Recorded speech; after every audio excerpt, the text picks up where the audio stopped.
One individual finally got rid of a certain photograph because it was taken long ago, and every time they looked at it, they felt older. Now this, of course, is probably time for that picture to go. But it didn't have to go for that reason. What was its moral value? Could it have meant something had it been approached differently? Could it have helped this individual to bridge an interval in his own consciousness? Could he have considered this picture representing his own youthfulness, and in so doing also considered how much he had grown since then, how much more mature he was in understanding? If this picture, therefore, conveyed the image of a self outgrown, it could still be a very interesting problem in moral value. It could give him something. But if he has simply grown older without growing any better, then this picture becomes a kind of a perpetual reminder of a wasted lifetime, and the quicker it is gone, the better. But this is because of the person, not because of the object. Now we also realize that in these kind of things, there is another sort of discrimination possible. But this comes a little further along, and we can't expect everyone to immediately make use of it. But one of the Oriental concepts in these matters is that we shouldn't keep anything ourselves that won't be valuable to someone else after we're gone. That'll thin us down, and do it quickly. This will get rid of innumerable things which have been fire hazards for years. In other words, supposing this particular collection was passed on to a perfect stranger, what would it be worth? Yet if it has value, it will always have value. Well, we'll say, after all, we can't expect a perfect stranger to remember our Aunt Hattie the way we do. And that picture is a very good likeness of her, and she has many associations that are of interest to us. That's all right. If that is a means of bringing some positive reaction to ourselves, then in that picture there is kihin, moral value. If we remember her in a way that would cause us to be a better person, then there is value there. But that value is probably for ourselves alone, unless in that face there is a value even for a perfect stranger, and it can happen. There are things which are very personal, and yet in a strange way can make the whole world better. And there are other things that are very personal that are not even making us any better. But as we go further along in the realm of artistry, we have an inclination to recognize the universality of value. That which will really help us, usually will really help other people. And these things which are merely very personal memories, often mingled with regrets, sometimes, although there is a certain nostalgia in them, they're not doing us any real good. There are things which are binding us to old patterns, refusing to let us outgrow certain reminiscences and certain associations. And we might be better to do what the American Indian did, every so often tear up everything and start over. Because these things do not always serve us as catalyzing agencies for good. Very often they tie us to something. I remember one individual who was miserable all their lives because in middle life they lost most of their worldly goods and had very little to show for it except a photograph of the ancestral home. Every time they looked at the picture, they burst into tears. They were never able to get over the fact that they had once lived there. This picture should be immediately relegated to the Historical Society or something of that nature which appreciates fine old colonial homes, because it's doing that person no good. So if you have things around you, the associations of which are not making you stronger, then these things have no great value. They have no kihin. They do not make you face life with greater courage. Now, you may have so many things mixed around in a situation of this nature that instead of working for you or against you, they simply confuse you. You are surrounded by meaningless things. Things that perhaps might have meaning to someone else, might have had meaning to you at one time, but things which have ceased to have meaning. Now, you can sit down very quietly with these things and say to yourself, have I exhausted their meaning? Have I overlooked a great deal? Is there meaning here that I don't remember, haven't thought about, haven't recognized? Is there some reason why I did keep these things, even though they have gradually become comparatively unconsidered? If you can't rescue meaning from these things, then they are cluttering life. Then they are confusing. They're carrying into the psychological nature of the person a certain untidiness. And one of the great secrets of moral value is this tidiness of things. Either what you have should serve you, serve someone else, or be respectfully and reluctantly, as the Japanese do, buried with military honors. In Japan, for instance, when a well-known and well-loved and well-used article is either no longer good because it is worn out, or no longer valuable because of its associations, no one would think of destroying it in the common sense of dumping it into the nearest garbage can. What would be done with it would be to take it quietly to a beautiful place in the forest, dig it a little grave, bury it, and say a prayer over it. Because after all, at one time or other, it was a faithful friend, a useful help in some emergency. It was meaningful to someone.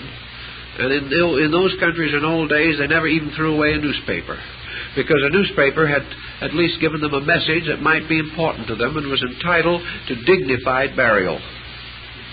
Well, we may laugh at the idea of the dignified burial, but consider the number of corpses that we leave above ground as far as these things are concerned. At least these people had the good taste to bury their dead. We try to live with it, and we find it very demoralizing. So we begin to gradually sort things toward simplicity. Now, as we gradually get rid of things that are not particularly valuable, we begin to reduce ostentation or to reduce confusion. And gradually, as the things that are not very meaningful begin to disappear, what's left becomes more and more significant. Sometimes more and more of a problem. Because it's quite possible that when we are living in confusion, we don't notice how bad a chair looks. But when it stands all by itself, we can say, how have I lived with it this long? If we have the curtains in the room all pinned up with pictures of our relatives, we don't notice that the curtains themselves are in rather bad taste. We take off the pictures, we wonder how we can continue to live with the curtains. This is an experience that we have. So little by little, that which is not good for us becomes apparently not good for us. We sense it, we know it. Whereas previously, by confusion, we were able to ignore the entire issue.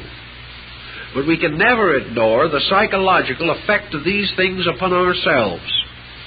Nor can we ever ignore the psychological effect of confusion upon the integration of our own personality. So little by little, we reduce these things until we come to a more or less stark simplicity. When we begin to do this, something else begins to happen. After we remove all of these knickknacks and this cluttering, and this can be an internal process in our own minds just as easily as it can be a process in a house or an apartment. As we begin to get rid of the bric-a-bracery, so to say, we begin to find that simplicity may be hard to live with. One of the reasons why simplicity is hard to live with is because it demands more from us. The simple life must be a more valuable life, or it is simply a bare life. Here we come face to face with a reality. If the room is empty, because we have thrown away all the junk, then we are forced to live in an empty room. Now, there's nothing more tragic than an empty person in an empty room. This is compound emptiness, and it's most trying. Under those conditions, our first thought probably will be to go to the nearest auction and fill up again, because the very presence of this emptiness is a burden on our spirit. We can't associate emptiness with cleanliness. That is, cleanliness not of dirt, but cleanliness of accumulation. But after we begin to simplify the situation, things begin to happen to us. One of the things that happens to us is that we begin to feel certain needs for things that are essential or valuable. We've gotten rid of those grand old chromo portraits and lithographic,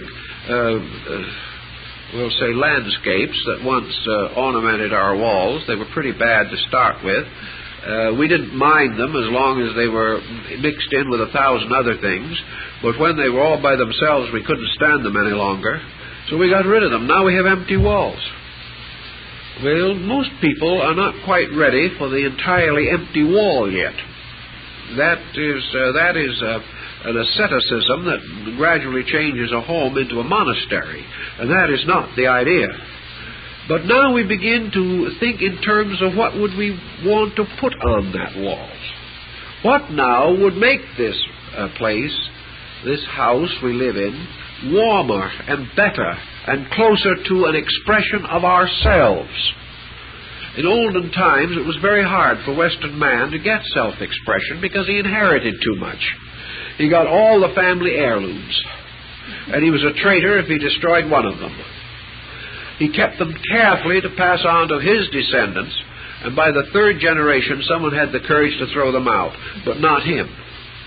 Today, we don't do this so much anymore. Vast accumulations are not very practical. We live less and less permanently and in smaller space. Therefore, we do not have such a tendency to preserve old things. But we do very often have those things which are too good to throw away, etc., etc., etc., but the time may come when we have to dispose of them. Perhaps someone else needs them. We do not. But we are now with a very simple, almost austere situation, and a song in our heart that needs some kind of brightness and music for its own continuance. Now we begin to choose. Now, out of greater discrimination, we decide what we really want there. And if we are wise people, it may take us 6 months or a year to decide what we're going to put on that wall. But when it is on that wall, it is going to have kihim in our lives. It is going to have moral value. We now want it because we need something in particular. We've gotten rid of the things we tolerated, or the things that we lived with so indifferently we forgot we even owned them. Now the thing has meaning. Taste begins to move in ourselves. Consciousness begins to determine what we are going to have. And little by little, we make these changes until we finally have a few better things to live with. These better things do something for us. They help us in the process of expressing our own consciousness. Their simplicity becomes orderliness in our psychic integration. We are better people because we have learned to understand this betterness. Well, when the time comes, however, to suddenly start this betterness problem, we are likely to feel a little bit lost. Many people suddenly discover that they have no idea what kind of a picture they ought to hang on a wall. They haven't the slightest concept of a good color for the room in which they're going to live. They don't know what would be a really suitable and attractive carpet. They don't know. So they try to get some help on this subject, some advice. And there's always someone to advise them. And they will advise them what kind of carpet to put down just as quickly as they'll advise them what candidate to vote for. And the individual will be moved by the same series of weaknesses in himself. He doesn't understand. He doesn't mean not to understand, but he simply has grown up, become an educated person, perhaps a parent, success in business, a respected citizen, hasn't the slightest idea what color carpet he likes best. He just doesn't know. So he goes down where there are 500 samples and he's worse off than he was before. He just doesn't know. The only answer in Zen for this situation is to sit on the bare floor until you find out yourself. Decide what you want. If you find something and you think you like it and you put it down and you immediately hate it, that is Zen. Get rid of it and start over. Educate yourself. Because what you are doing when you say you're educating yourself is really you are expressing something of your own inner life. Though it is naturally desirable and helpful for the person who is going to do something about the Zen attitude to have some little understanding of the subject. He can't always immediately step from a chaos of confused values to an admirable power to select correct values. But fortunately for him, there are many ways in which he can learn. He can learn through good books. He can learn by going to the public library and studying not how to decorate his home, but perhaps studying Zen art, studying what constitutes fineness. What is it that made Sesshu great? You can get reproductions of Sesshu's pictures and find out what made Sesshu great. It may be a long time before any of us will understand the full depth of this man, but we can begin to sense meaning. We can sense value. And we can gradually educate ourselves just as we would educate ourselves in bookkeeping or accounting or anything else. But most people do not sort of feel that this kind of education is necessary. But this is the most important kind of education, because it is that form which gives us peace of soul. It is this which gives us health, moral, emotional, mental health. It gives us significance in life. It lifts us into the understanding of things which are right. And this understanding is a terribly important thing to have. And in the rush and haste and jumble of our present way of life, we don't think about these things. And as a result, we're sick all the time. And life goes badly for us, and our homes break up, and our children are disobedient. These things happen because of something. They're not merely accidents happening to the best of people in spite of themselves. They are happening to people who in some way have not been able to integrate their values sufficiently, that haven't been able to solve this very important and subtle situation. So, little by little, by taking a profound interest in something, the individual gradually discovers what is good. Now, the final proof of what is good, within a range of what can be good, is the simple expression of consciousness. This I like. This is for me. I don't know why, but this is for me. This means something. This gives something to my consciousness. And the simplest childlike acceptance of this is a simple statement, I like it. And if this is uninfluenced by other people, if this is uninfluenced by price, if this is uninfluenced by fashion or the modes of the day, but arises from the deepest part of our own understanding, when we say, I like it, that means that it is right for us at that particular time. Now, perhaps 5, 10, 20 years from now, we may not like it so well. We shouldn't. Unless we have been far wiser than we realized, we should outgrow that which we like, but not immediately. And as we outgrow it, we will instinctively replace it if we do not allow some false values to cause us to hold on to it. Thus, the final power of Zen is the simple, direct statement of this I like. It gives expression to consciousness. If we catch ourselves liking the wrong kind of things long enough, we will begin to doubt our own taste, and then we'll do something about it. But the simple term of why do I like it, if you can break it down, if you can rationalize it at all, it is that it should do something good to you. It should do something to make life a little more valuable. It should open a door. Every picture on a wall should be a window into something, into some form of understanding. This doesn't mean they should all be pastoral scenes by any means, but they should be things which open doors of appreciation, that transform limitation into openness, the airiness of freedom, Everything that we have should free us, never enslave us. The only enslavement is our responsibility to guard and protect that which is good. Otherwise, these things are all open doors to experiences of consciousness.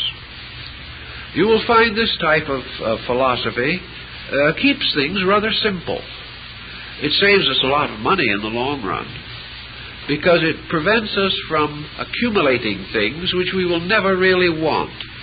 It gets us out of the trinket-buying class and gets us away from the toy-accumulating instinct of some children.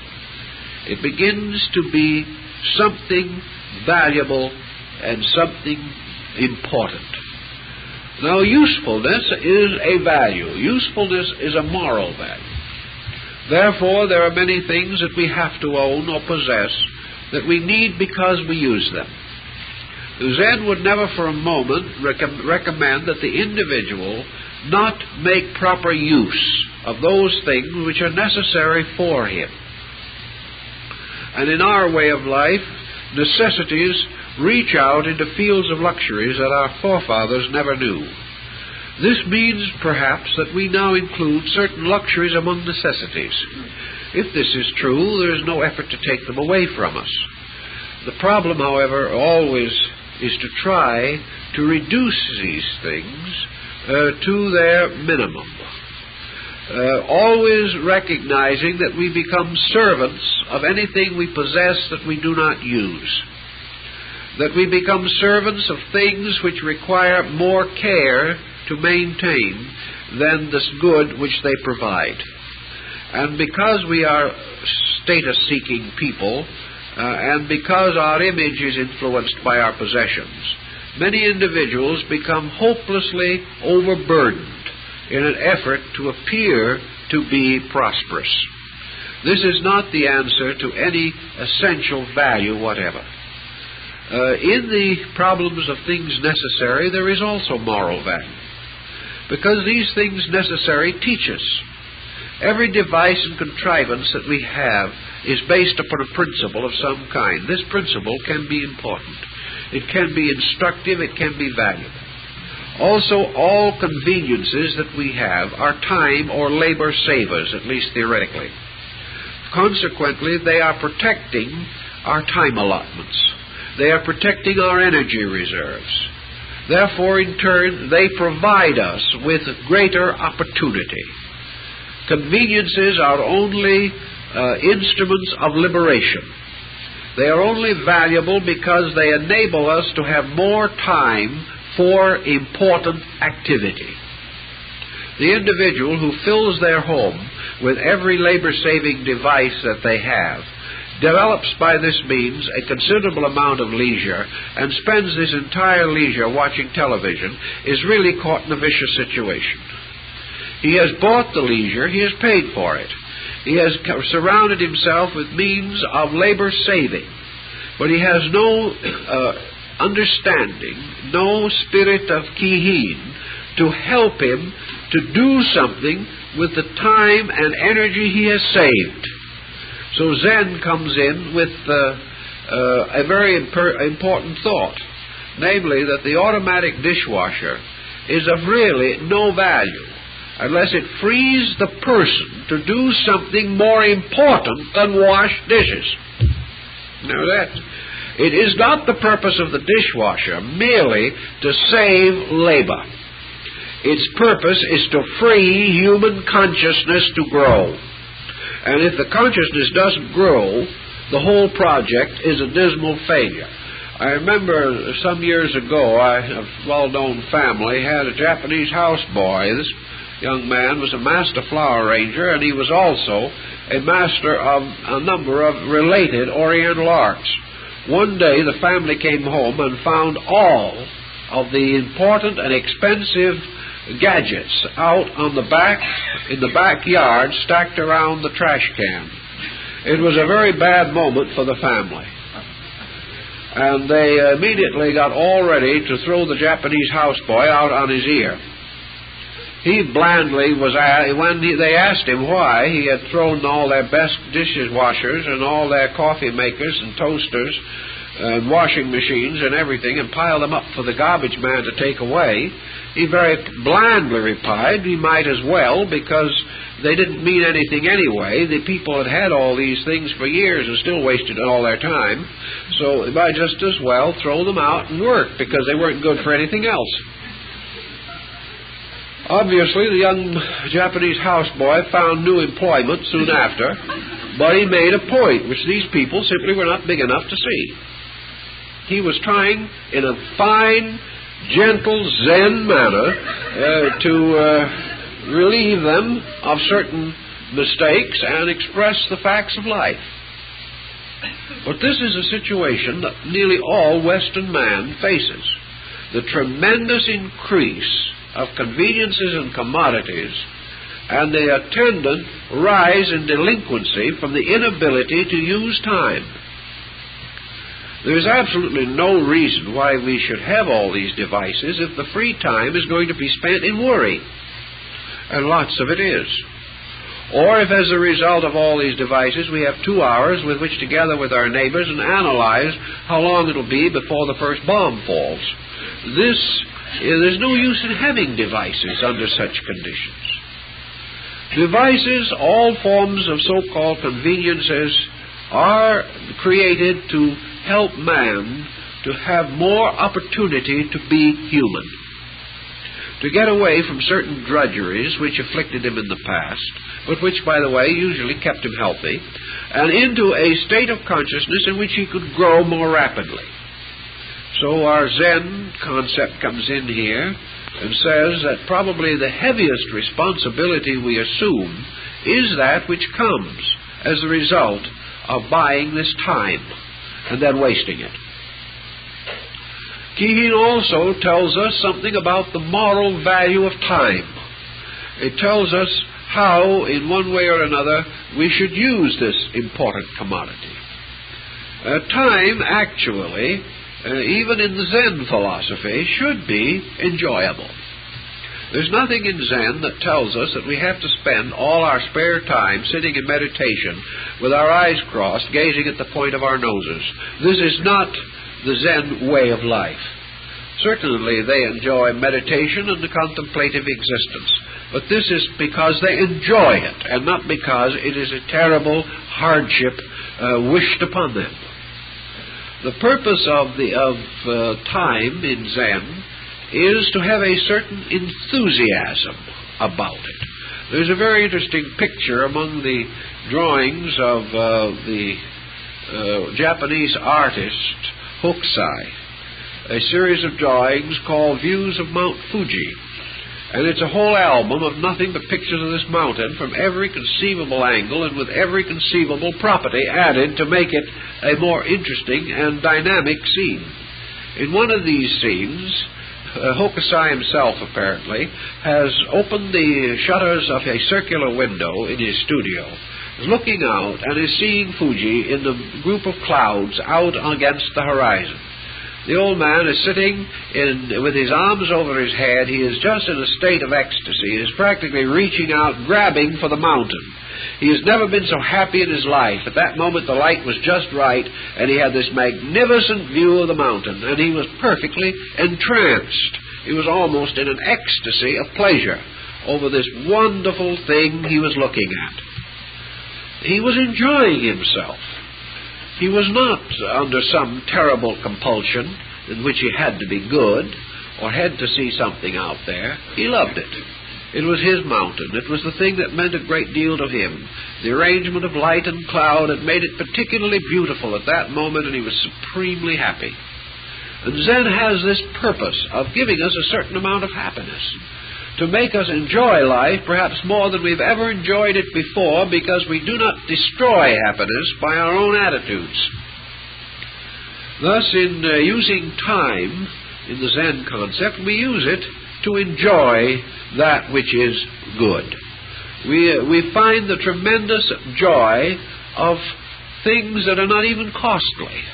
We find the tremendous appreciation of the beauty in things because of the increasing availability of beauty in ourselves.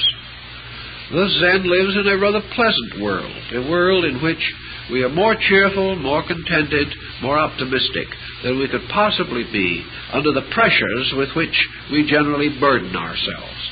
One of these pressures is debt. It is very hard for modern man in the West to laugh today without a snicker. He can't have a real good old-fashioned laugh. He has to have a kind of a sour, sarcastic smirk, because we can no longer afford to laugh. Life has burdened us so that real, honest humor has lost its appeal, lost its meaning to us. We can't enjoy. We can only think of the terrible expense, morning, noon, and night. So Zen, by simplifying life, gives us back our sense of humor. It makes simple things enjoyable, valuable, and useful, and frees us from all of this artificiality with which we are constantly burdening our own lives. So Hikihin, as moral value again, gives us the ability to enjoy the allotments of beauty which belong not only to our own means, but to our universe. The same problem arises, for instance, a friend of mine not long ago was in Japan and came back and said that everything was lovely except he wished they'd paint the houses. He said there's nothing but a bunch of old bleached wood houses everywhere you turn. They look as though they needed 3 coats of paint and a good primer. But they wouldn't have it for anything in the world. When we build a house, we want it to dominate the landscape, because we think a house is about the most beautiful, important thing in the world, especially if it's ours. And the more money we can put into the house and the taller it stands, the more it overshadows the neighbors, the happier we are. We want everyone to see the house. But where Zen dominates, you don't have this problem.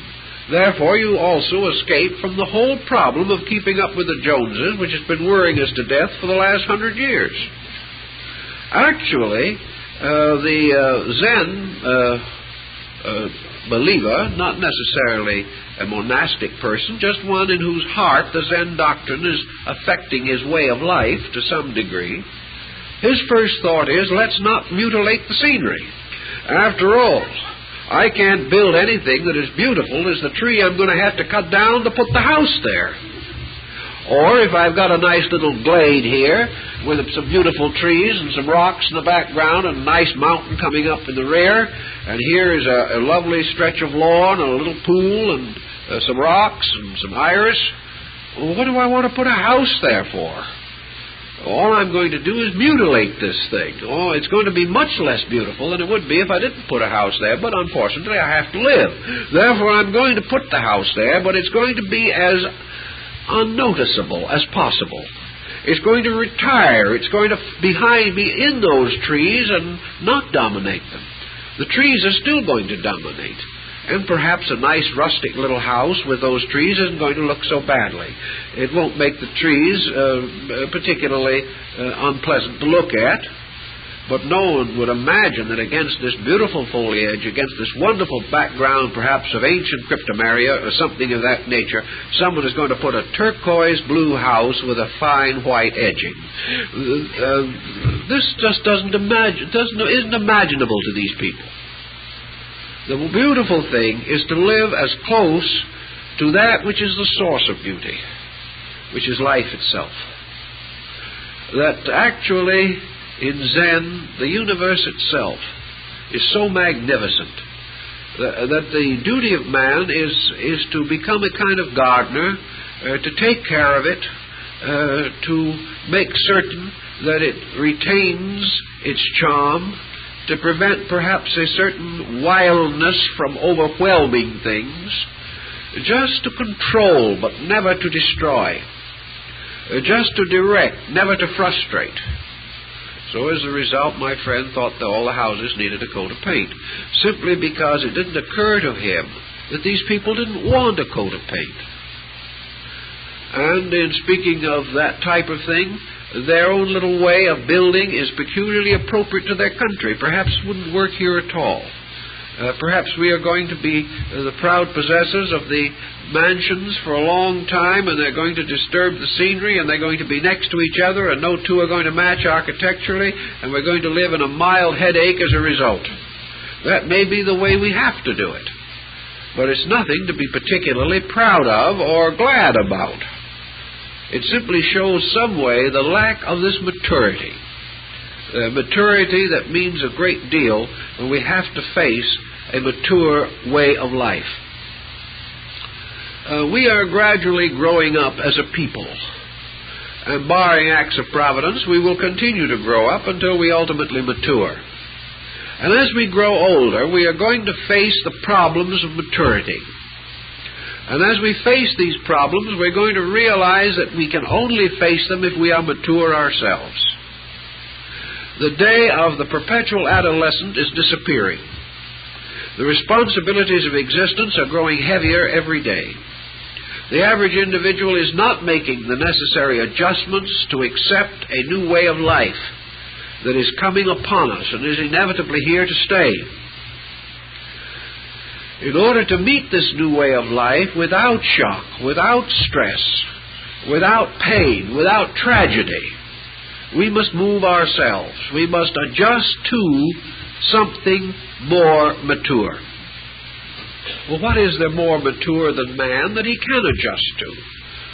The Zen monk says there's one thing always more mature than man that he must adjust to, and that is his universe. Actually, survival is adjustment. It is acceptance. It is the individual fitting his own personal ambitions and purposes into a universal pattern that is mature and is continuing. Human styles come and go. Human periods of history will come and go. But nature goes on. The universe goes on. And man has his greatest probability of survival by adjusting himself to these large universal patterns. These universal patterns are not broken by tiny fragments of ambition as human patterns are. They're not measured from one war to another. Nature's motions are measured by the seasons, by the centuries, and by the ages. And nature keeps on going in a strangely wonderful and faithful way. And everywhere in nature, the truths of nature are apparent. And man must live a little more in the consciousness of nature. And here in the West, we are losing that contact as day by day we fill up the earth with more and more of our own human activities. Now, there is talk about continuing increase in population explosions, and the fact that perhaps less and less of this earth's surface is going to be available for natural contemplation. But as yet there is room. And if man grows adequately, he will gradually grow until nature and his own nature become so completely identified that he will then have the roots of endurance in himself, but he doesn't have them there yet. He still has to depend upon something greater, something that has a more real or more substantial finality about it than what we know in our daily experiences. So in our way of life, it becomes very important that we get a naturalness as against the artificialities which we know. Now, what are the natural things that Zen recognizes in the human being? Zen recognizes the essential dignities and values of those phases of human nature which are natural. Therefore, that man truly maturing matures in natural things. And what we call sophistication has practically nothing to do with maturity at all.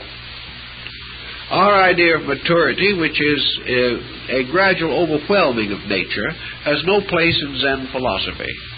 What are the simple things that human beings really most enjoy and by which they are most secure in their life? One thing is, of course, that every human being needs to work. Zen is very particular about the fact that every human being must be occupied. They must be constructively occupied in some way. What we call a leisure class is a class that is wealthy enough to afford misery.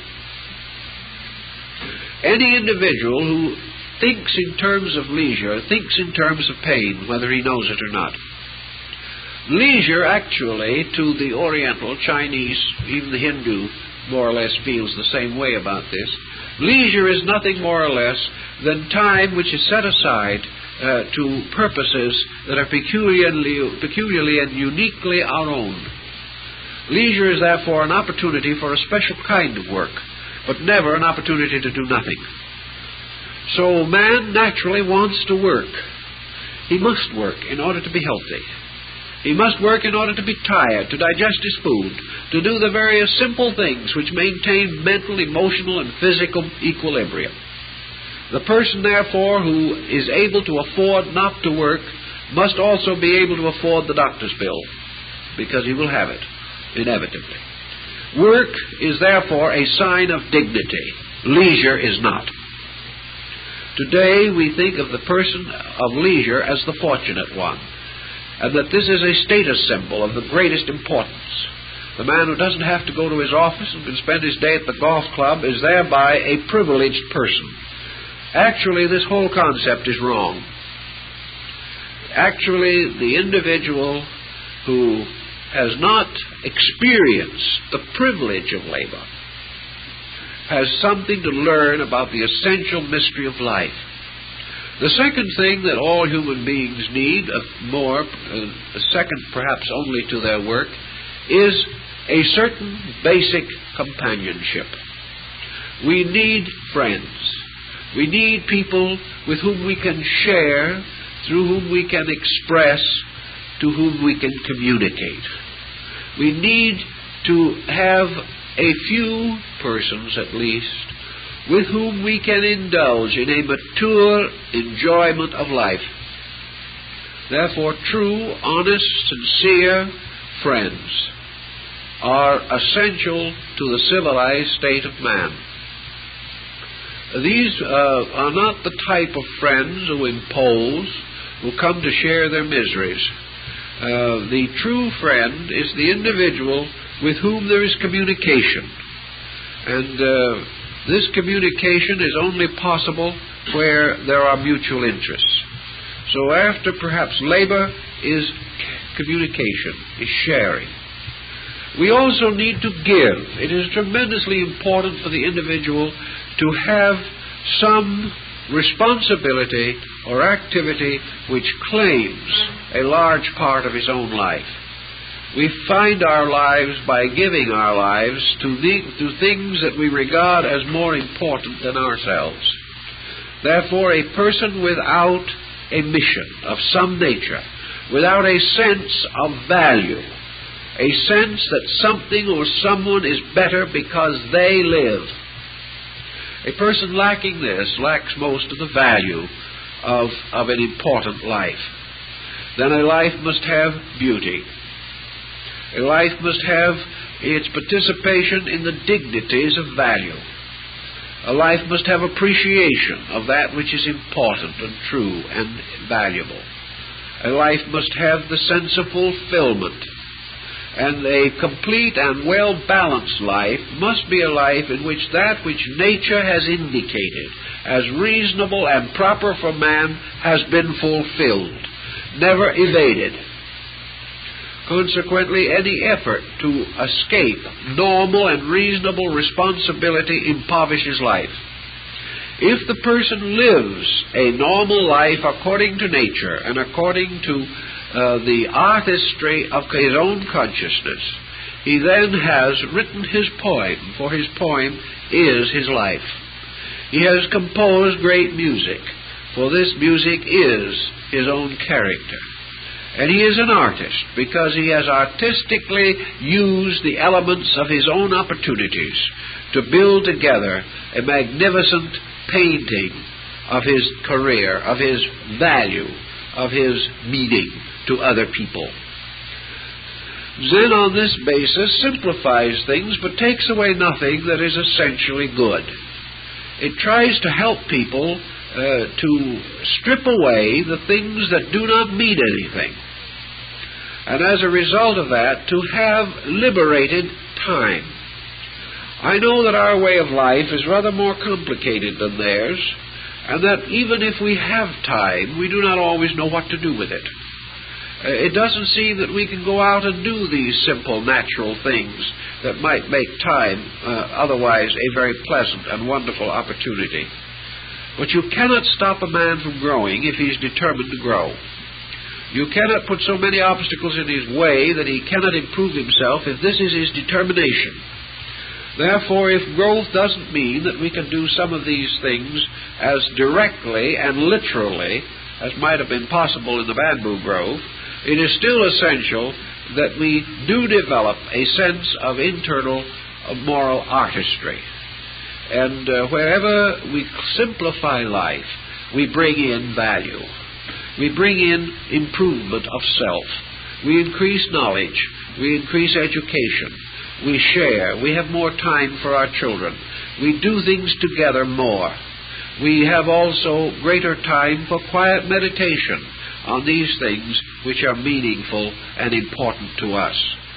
So by the gradual simplification of things, by the rejection of that which is meaningless, by the gradual conservation of energy, we may get even to the condition of the Taoist monk, who has found that by utter conservation of resource, he has almost lost the power to die.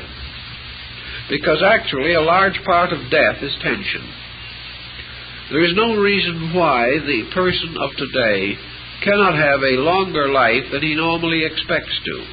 Obviously, it cannot always be done immediately, and there is no individual who can be certain in our way of life of the extent of years that may be ahead of him. But it is true that all other things being equal, the person who is integrated has the greatest probability of escaping those life-shortening factors which burden so many people. There may be things he cannot escape. It is not necessarily the final proof of virtue that we live to be 120 years old. After all, we're not living in the quiet, helpful atmosphere of the Diamond Mountains of Korea, where, with the exception of a little political smoke that goes way over the top and is seldom known by any of the natives, the country is still a country of magnificent natural resources. There is no smog as we know it. There is no adulterated foods. There are none of the things that may have a tendency to shorten life. But all other things being equal, with the adulteration and the smog, the facts are that as we simplify life, we save energy. We therefore have a little more energy with which to fight the smog. And other things also being equal, we may add another year or two to what might otherwise be a rather short existence. So Zen tells us that by the Zen technique, for example, that we reduce the probabilities of sickness. By the Zen simplification of consciousness, we reduce the probabilities of senility, which are always possibilities that loom a little bit difficult on the horizons of the aged. The individual's faculties are not as likely to gradually fail if this life has been more quietly integrated. If certain impairments or limitations do arise, they are carried with greater dignity. The individual finds that the things that break other people's hearts do not break his, because he has a different level of values. You take from a person of strong material attachments the few things to which he is attached, you take these from him, he is miserable. But if the individual is attached only to universal values, it's hard to take them from him. If he is attached only to principles which are eternal, it is hard for these ever to disappoint him or disillusion him. Therefore, he is free from a great many of these tensions and stresses and enjoys instead a greater sense of internal well-being. Out of all of these considerations together comes a certain artistry. And this is the kind of artistry that I think was recognized by the critic in the study of Sesshu. The great artist is the person who has the artistic skill to create a great life. And a great life is a simple life lived with depths. And almost inevitably, the simple life produces a certain amount of actual artistry. The moment we begin to overcome the confusion in our own natures, we do discover that we are artistic people and capable of creative artistry. Japan, with a population of some 90 million people, Zen has taken over a very large part of the conscious life of these people, and also it has done a great deal of the same in China and Korea. And the result is that an amazing percentage of the people will be found to be innately artistic. You will find that the most common shopkeeper